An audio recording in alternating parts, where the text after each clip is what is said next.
Muito boa tarde, Uti. Bem-vindo aqui ao Poder Expresso. Queria que você começasse explicando para a gente o que significa essa ação ingressada na ONU e quais efeitos práticos ela pode ter. Bom, é uma ação. Boa tarde, Lara. Boa tarde a todos que acompanham o Poder Expresso. Bom, essa é uma ação de longo prazo, que costuma durar anos. Pode ser que essa tenha um resultado diferente, pode ser, mas a tradição é que essas ações demorem muito. Israel sequer apresentou ainda a sua versão oficial, tem que apresentar ainda por escrito. É um processo longo, como são esses julgamentos, de casos tão sensíveis como esse, que é um crime muito difícil de ser tipificado, que é o crime de genocídio, um Estado acusado de genocídio. Essa ação da África do Sul, outros países já pediram para participar, caso do México, Líbia, se não me engano, são 11 ou 12 países que já pediram para participar dessa ação. O Brasil é mais um. O que o Brasil vai fazer? Como Estado que é parte da ONU, parte, portanto, da Corte Internacional de Justiça, o Brasil vai apresentar sua visão sobre essa acusação que é feita contra Israel. E é interessante notar na nota do Itamaraty, Lara, na nota que confirma que Brasil é Brasil, o Itamaraty sequer cita o nome de Israel. Apesar de ser uma decisão muito política, a nota tenta deixar essa medida mais no aspecto técnico da coisa.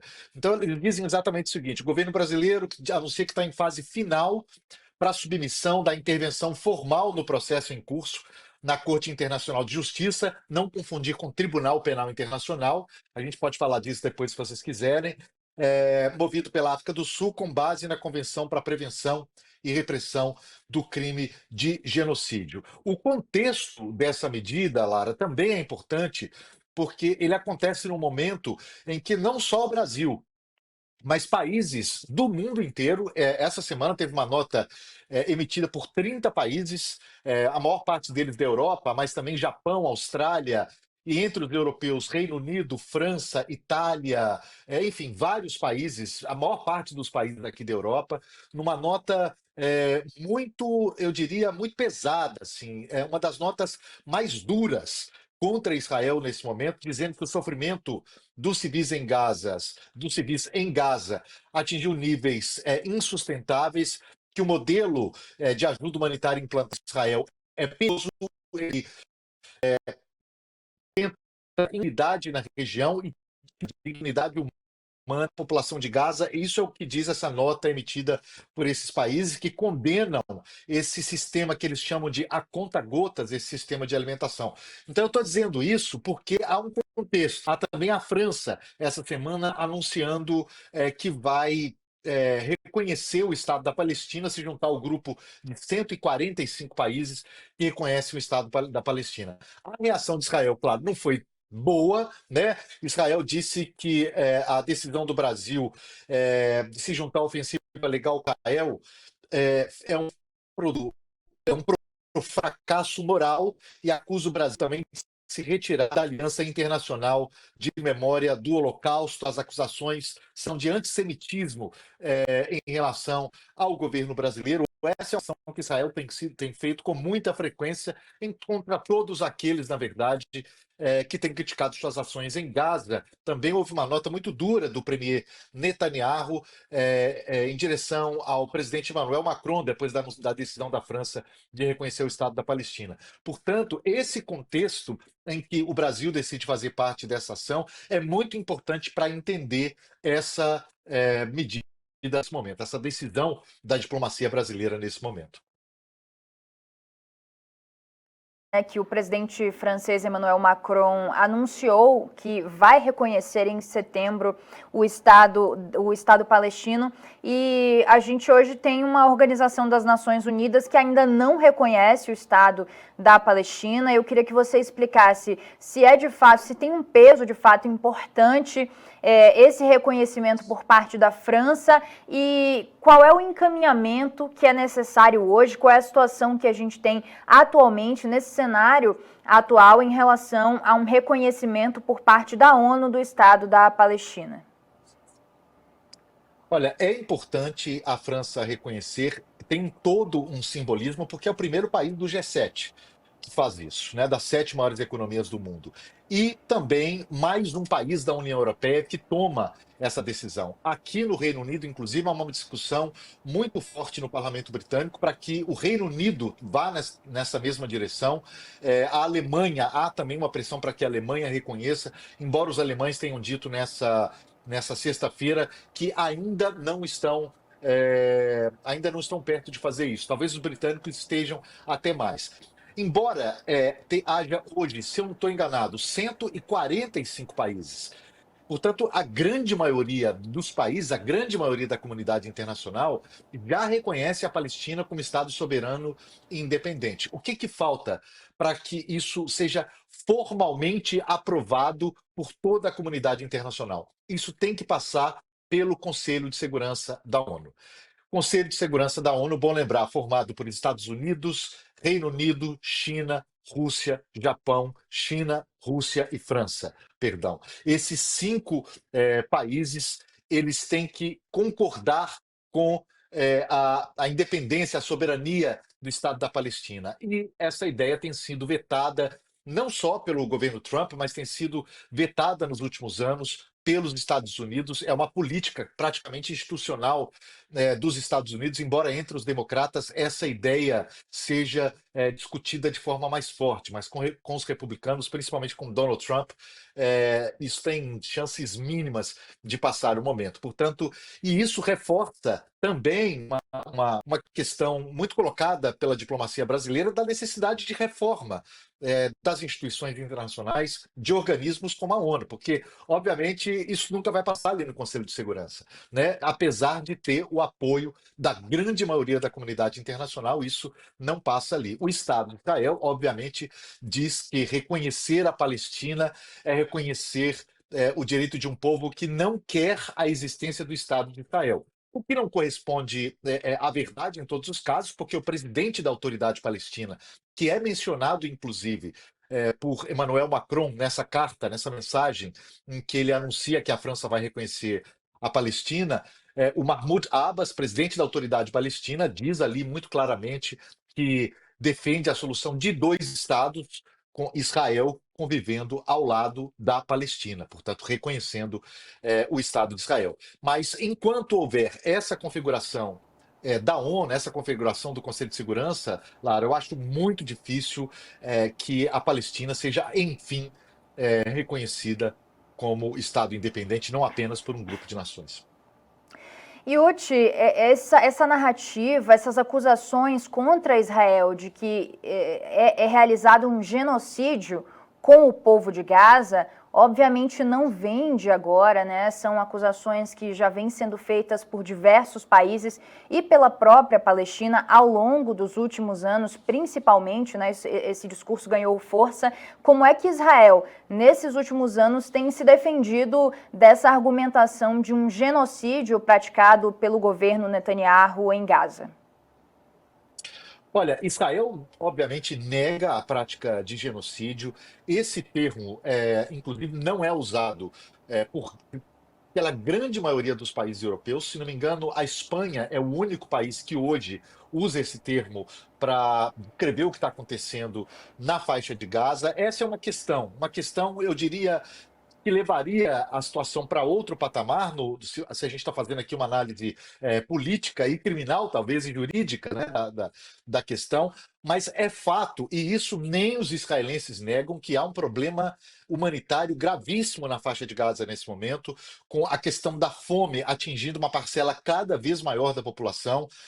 Hoje, a Organização Médicos Sem Fronteiras divulgou um dado que 25% das mulheres grávidas e crianças atendidas nas clínicas do Médicos Sem Fronteiras em Gaza, 25% são pessoas que estão desnutridas, né? Os relatos são de muitas organizações internacionais, mais de 100 divulgaram uma nota essa semana, 50 países, muitos deles, 30 países, perdão, essa nota, muitos deles aliados de Israel, fora os países que não estão nessa nota dos europeus, mas vêm insistindo nesse ponto há muito tempo. Então, a questão humanitária na faixa de Gaza hoje é inegável. Há uma uma pressão política enorme, muito grande sobre Israel nesse momento. Se isso vai se converter em resultados, isso é outra história. A única informação que a gente tem também dessa sexta-feira, Lara, é que Israel vai permitir que alguns países lancem comida de paraquedas, com aqueles aviões sobrevoando a faixa de Gaza, lançando mantimentos de paraquedas para as pessoas que estão lá embaixo, o que obviamente não é o ideal, porque isso inclusive já causou alguns acidentes e mortes de pessoas que estavam ali desesperadas, né, tentando pegar um pouco de comida. Mas esse fato de que há fome, de que há um problema grave de fome na faixa de Gaza, isso é inegável. Inclusive, o exército, o governo israelense fala sobre isso, embora atribua esse problema ao Hamas. E isso, claro, ajuda a aumentar a pressão política sobre Israel no momento.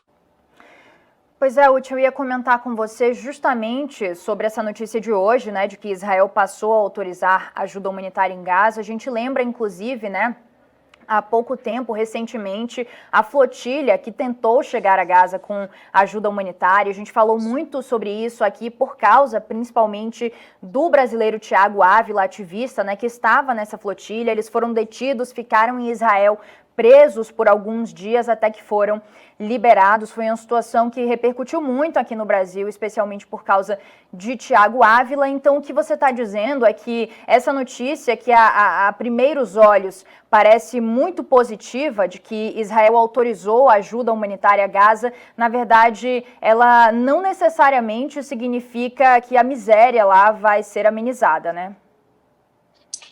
Não, olha, para quem não tem nada, ou para quem tem muito pouco, chega um pouco de ajuda, a situação fica menos ruim, obviamente, né? Para quem não- Os relatos de fato são muito graves. A gente, nos últimos dias, todas essas organizações internacionais envolvidas, humanitárias, organizações muito respeitadas, Médicos Sem Fronteiras, Conselho Norueguês de Refugiados, Programa Mundial de Alimentação, Nações Unidas, todas essas instituições e organismos internacionais dizendo o seguinte: olha, a fome está chegando às pessoas que trabalham para a gente. Né? Meus funcionários estão desmaiando de fome, as pessoas estão passando necessidade de ter ali uma refeição a cada 2 dias, um pouco de pão a dias. Os relatos vão todos nesse sentido. Portanto, quando chega essa ajuda, ainda que de forma que não seja a forma ideal, é claro que vai ter que ajude as pessoas, mas o ideal, obviamente, é voltar a uma situação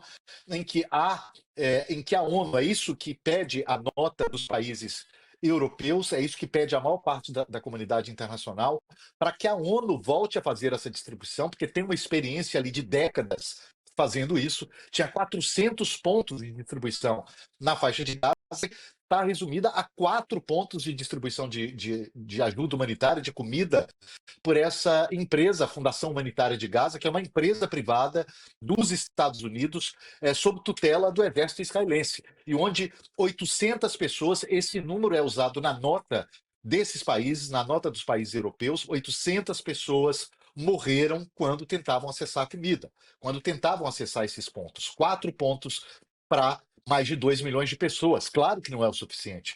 Portanto, há uma pressão lá, quando a gente se faz essa pergunta, mas até quando? O que pode mudar esse quadro? Olha, eu diria que quem pode mudar esse quadro agora são os Estados Unidos. Acho que é o único país que tem agora, até porque os Estados Unidos enviam 70% das armas usadas por Israel para atacar Gaza, são os maiores parceiros econômicos e políticos, historicamente, de Israel. Portanto, esse é o destino das pessoas de Gaza, está nas mãos do governo israelense, mas também do governo dos Estados Unidos. E qual é a posição de momento dos Estados Unidos em relação a essa guerra na faixa de Gaza? Bom, a Patrícia Celos, nossa correspondente, a gente conversava hoje no programa Mapa Mundi exatamente sobre isso.